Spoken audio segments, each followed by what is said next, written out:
বহুদিন ধরে আমি এত সুন্দর মুখ কখনো দেখিনি।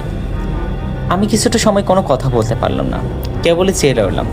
নীলি বলল, কি পেতনির চেহারা থেকে কি খুব পছন্দ হয়েছে? বলে খুব জোরে হাসতে লাগলো। আমি বললাম, বিশ্বাস হচ্ছে না। আমাদের ছোটবেলা থেকে যেগুলো শেখানো হয় শাকচুন্নি আর পেতনি বিষয়ে দেখি পুরাই উল্টা। নীলি আমার দিকে তাকিয়ে রইল। তুমি বেশ সাহসী দেখছি। এর আগে যে মানুষগুলো দেখেছি তারা বেশ ভীতু ছিল। যাক, ভালোই হলো, তোমার সাথে টুকটাক কথা বলা যাবে। চাইলে প্রেমও করতে পারো। জানি। সুন্দরী পেতনি প্রেম করে সুবিধা কি? কি শুনি?